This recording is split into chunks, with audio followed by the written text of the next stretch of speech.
Dunay duha ka binuhat nga gikan ba sa sinugdan naghinigugmaay sila ug ang ilang panaghigugmaay ni sangpot kini sa kaminyoon.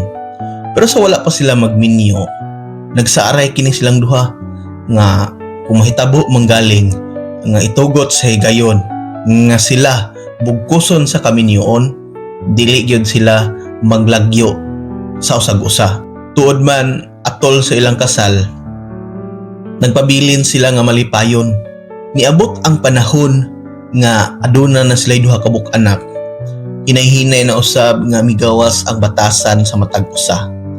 Ug didto na usab na bantayan sa babae nga ang iyang partner usa ka irresponsable nga tao nga dili makamao maghuna-huna sa iyang pamilya.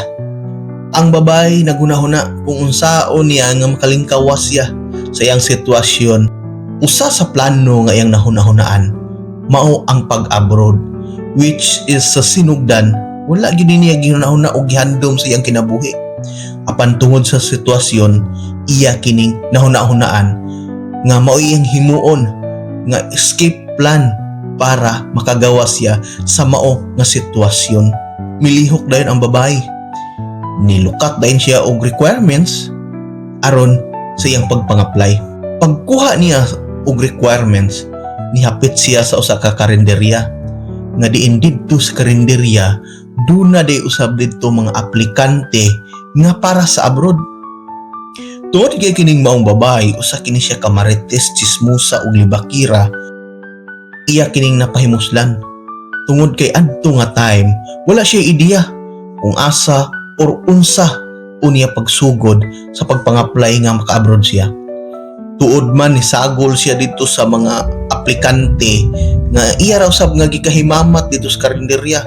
Miapil siya sa mga istorya bisan og dili niya kaila.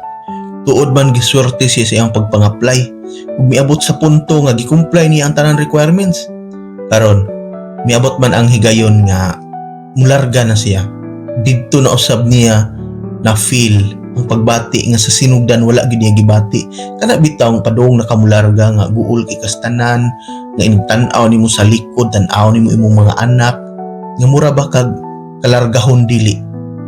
Mo na iyang gibati pero gipili gyud niya nga makalingkawas sa sitwasyon nga anaa iyang giatubang ug walay laing solusyon mao ra ang pag-abroad.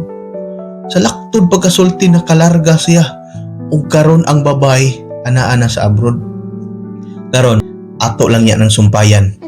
Skip plan part 2 watan ninyo.